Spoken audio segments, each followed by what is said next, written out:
Here's a very quick summary of this video for those that don't like watching long form videos but want to see right to the point. Long story short, I'm a volunteer at my local Free Geek. From time to time, as often as I try to go, which unfortunately isn't that often as of late because of weather, family, and everything else, I try to do volunteer work over there. And when I do eventually manage to go there, I tend to come home with a few things. This time around, I came home with another 3D printer. This one, though, is a little more interesting. It's 10 years old. It actually was broken. I think the original owner broke it in some way or another, and I revived it. Again, it's old, it's slow, its name is Potato, and it prints somewhat okay. For 10 years old, it did not come out half bad. Now, yes, I do have imperfections right here. I think that's just due to the way I leveled the bed on this thing. Unfortunately, since this thing is 10 years old, it's manually leveled. I never had to manually level a printer before. So the fact that I did my first manual leveling of a bed and it actually came out, let's be quite honest, very good for my first ever manual bed leveling of a 3D printer, let alone one of 10 years old quality. I'm very, very happy with how well this came out. Obviously, this is not a pristine Benchy. It'll never be a pristine Benchy. But the fact that it came out as good as it did, again, on a printer that I just got for 20 bucks and I know next to nothing about other than the fact it's nearly 10 years old, I'm I'm very happy with how all this came out. So with that said, the rest of this video is just going to be me mucking with this printer and going off a few other little things I got from my local Free Geek and eventually reviving this thing and actually getting it to print. I'm I'm honestly impressed with how well it came out. Again, it's not going to be Bambu level quality print, but the fact again, I have this in a fairly reasonable state is honestly very impressive. And on top of that, this is a silk PLA on top of that. This thing prints silk perfectly fine. I did not expect to be getting another 3D printer this quickly, but what you gonna do? I'm a volunteer at my local Free Geek, and I try to go as often as I can, but weather, family, and everything else just unfortunately gets in the way. With that said, I managed to finally go back, and I brought this guy home. I brought a few other things home, which I'll mention a little later on in this video, but the majority of this video is going to be on this guy right here, my Mr. Potato 3D printer. This is a 10-year-old printer, more or less, and it really only has bed adhesion issues. And that's due to the actual bed sensor not functioning right. So I have the bed all the way in the back, and it's reading properly. But if I move it into about the middle position, it freaks out. But then if I move it all the way to the other position, it goes back to normal. So there is a break somewhere. I just gotta figure out where the break is. If I'm to be a betting man, the break is probably somewhere in the bed area. I don't think it's somewhere in here, but considering this is a 10-year-old printer, it kind of makes sense that there's a break somewhere in this thing. When it comes to the hot end right here, I'm moving it around, and I'm moving it around pretty violently. There's no break or anything in the sensor. So it's just the hot end or the bed plate that's having issues. As you can also see, the bed plate itself or the heat or build plate is not exactly in the best of shape. Now I can get replacement beds for this thing, and if I manage to actually get this thing up and running, I will be replacing this bed. Again, this is a 10-year-old printer. I only spent 20 bucks on it, but if I can somehow get this thing into full working order again, I would obviously want to get it a new bed. Again, even though this thing's an old potato printer, it's better than the Bambu A1 that's just sitting here collecting dust. Speaking of this printer, I just got done talking to the person over Bambu when it comes to replacing this thing or repairing it. Turns out it's basically about 400 bucks. Everything needs to get replaced. So at that point, I'm like, I can't justify it. I'm just gonna, if I'm going to, I'll just buy a new one. With that said, I'm not going to buy one of these anytime soon. That may change, but as it currently stands right now, I'm not buying another one of these. If I ever end up putting about 400 bucks into another printer, it's going to be from like maybe Elegoo or something. But for the time being, I am committed to try and get this guy up and running. Now you may note that this is not a King Room printer. This is something completely different. So that's another reason why I'm being a little more lenient on this one, because this one doesn't have a freaking hot end failure or a little hot end void in the hot end like my King Room did. And now it's saying it's at 100% there too. Interesting. Did I just finally manage to break the cable?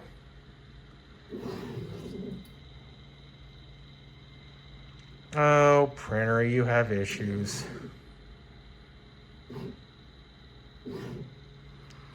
If I can fix that bed temp issue, I don't see why this printer can't become a decent little printer. Again, it's noisy as hell, it's old, and it's slow, and it's smaller than my X. But either way, if I get this thing up and running, why not use it for a little while?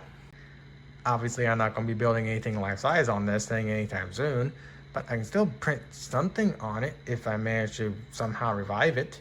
So first thing for me to do is to take it apart and see if I can figure out where the cabling is and go from there. Alright, I went the nuclear route. I just unscrewed the bed, so leveling the bed is going to be a bitch later on, but turns out it looks like the sensor is embedded into the actual bed itself. How that works, I don't know.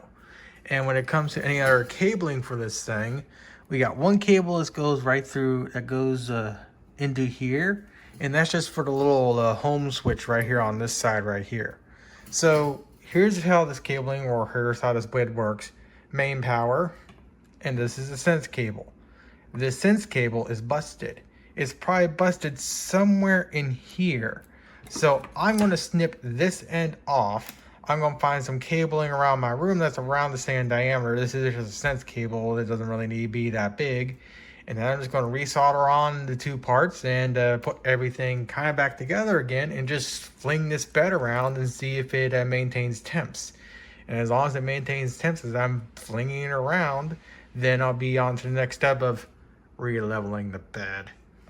Alright, obviously the cable isn't the real proper cable. It's actually a cable from an Ethernet cable, so, or whatever you want to call it.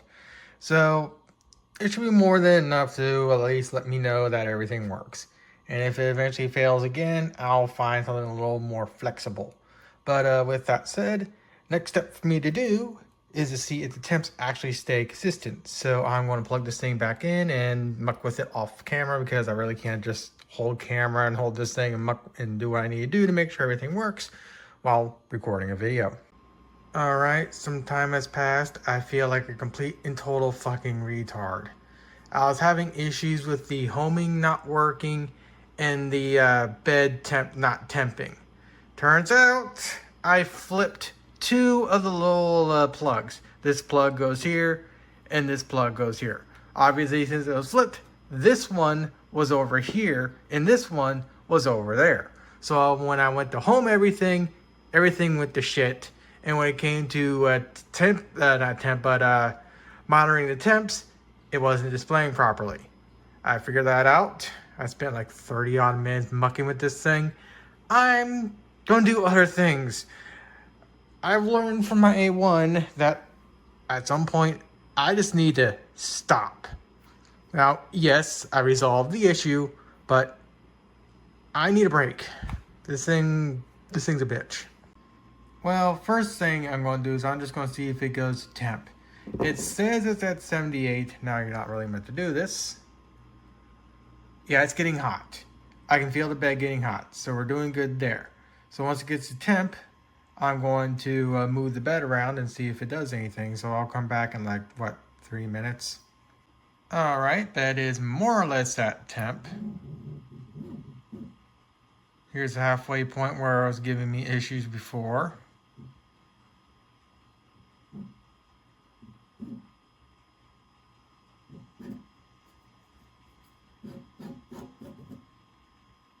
Fully extended. Again, halfway point.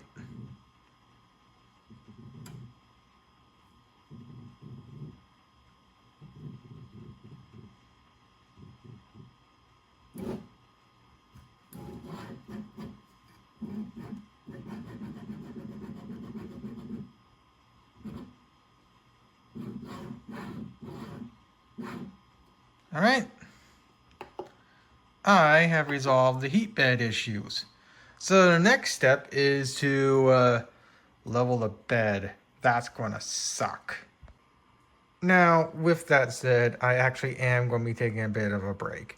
I wanted to make sure that it maintained bed temp heat before I actually take my break. So, with that said, I don't think I mentioned any other things I got from my local Free Geek. One of the things I got was this. Initially, was or I thought was a all-in-one. It was in the all-in-one pile. It looked like an all-in-one. And well, turns out it's just a 1080p touchscreen. So I unintentionally got what is probably supposed to be like maybe a $60 to $70 monitor for $5. So I need to go back to my local Free Geek and fix that by donating X amount of money to them to recoup the cost that this thing would have actually sold for. I just need to go back to my local Free Geek and hopefully I'll be able to do that somewhat soon, but it is all dependent on weather and whatnot, unfortunately. It's that time of year where weather is a big factor on me going out and whatnot. And currently the weather, if you're knowing what's going on in the Central America, you'll know exactly what I'm talking about. So I'll eventually be able to recoup or repay what this thing's actually worth, but it's going to be a little while because, again, of the weather. So with that said, I say to myself on our Dell Inspiron, this one's not as nice as the previous one I bought. This one has a 7th gen i7 and a GTX 1050, while this one has a 6th gen i7 and a GTX 690M. This one has 4 gigs of VRAM. I think this one also has 4 gigs of VRAM. But either way, this one was in the Gaylord bin. Reason why this one was in the Gaylord bin: one, it's too old to run Windows 11, so that's mark number 1 for it to be Gaylorded. And second was the hinge right here for the screen is broken. So I have to get a whole new BOM chassis, or at least a new top chassis. And since it was in the Gaylord bin and it's a Dell Inspiron gaming laptop, again, it's a little older than my current one, it's still worth saving.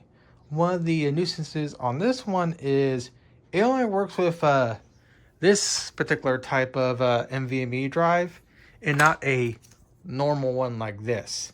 I don't know why, but I need to use this type of drive. Now, as you can see, I do have one, but this one's faulty. This one likes to not detect every now and then. So this drive here is going bad. So if I want to get this sucker fully up and running, new top chassis and a proper mSATA and NVMe drive so I can get this thing up and running. Though getting this one up and running fully isn't really necessary because I have this guy right here, and generally I'm just keeping these because I can't see these getting recycled. Unless there's like actual motherboard damage or the damage done to this is so severe that it's just not cost effective or it's just not worth it, I will leave it in the Gaylord bin. But since this one just has a damaged hinge and just replacing this part right here is easy, it's like $30. And then granted, probably like 50 for a drive, like about like $100 or so for this thing. Again, it's an older computer, but it still fully works. And on top of that, this one can actually run Windows 7 natively compared to this one right here. So that alone is kind of why I wanted to save this thing. I have other laptops that are far more powerful for gaming that can handle Windows 7 just fine, but they're big, bulky, and they're like actual gaming grade laptops, like the big thick boys and whatnot. If I want to pull out a Windows 7 laptop that's not a little boat anchor, I want to use this. But again, for now, it's not necessary to get it up and running. But at some point, I will. I'll probably eventually do a video on it. I know it works. I just got to buy parts for it. Another thing I got is a Kinect. This is the Xbox One variant. And the reason why I got it is because it's $5. And on top of that, this one is the variant where it has the little box that lets you connect it to the computer. So with that said, here's how I have it set up. There's the main connection to the computer. there's the connect. And of course, as you note, the power cable isn't plugged in. The power cable's right here. That way, so when I don't want to actually have the thing properly connected to my computer, I just go here, pull this, and I have it fully disconnected. And when I want to use it for a little bit, I just power it up, and then I can just go to like what here, let's see, camera, point it down a little bit. Granted, you already know what I look like, but whatever. Give me a second. And as you can see, I now have a overly sized, way too powerful webcam, basically. This thing actually has a really good sensor inside it. Now, granted, I don't really talk to many people online, so this thing's more or less just going to be sitting and collecting dust. But since I got it for $5, why not use it for something? And if I want a webcam with someone on my computer, I have a very nice, well, you really can't see it, but I'll have a very nice feed for the other person to look at, other than like what, cell phone cameras and whatnot, because it's amazing how, or laptop cameras in this instance, it's amazing how we have smartphones with like what, 50 megapixel front cameras, and yet the webcams on our modern laptops, even like Macs and whatnot, are just general ass compared to what this camera is, which is a full 1080p 30 camera. I like 1080p 60, but then again, I'm just happy it even has a good quality image in the first place. So with that said, I will come back when I start reworking on my on the 3D printer and whatnot. All right, now I'm going to try and do another print again. It takes its sweet time to get to temperature, but with that said, it's now prepping itself for a print. And so far, the bed temps are staying consistent. Now, I don't know if the original owner mucked with this thing initially, because I'm kind of thinking maybe he did, or maybe me just being stupid. I don't know what, but the bed temps is staying fairly consistent, at least temp-wise. The extruder end is being obviously not as high as it should be. It needs to be around, what, 215 for this to print right? So what I actually need to do is I need to go to here and tell it to go to 215. Now it seems to be extruding, so at least we got that. Yeah, it's extruding.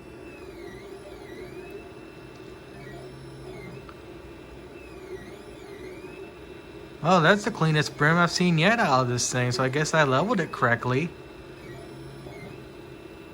Now, as you may note, I am using silk filament. Reason being is because silk filament doesn't require as high of a temp to run properly.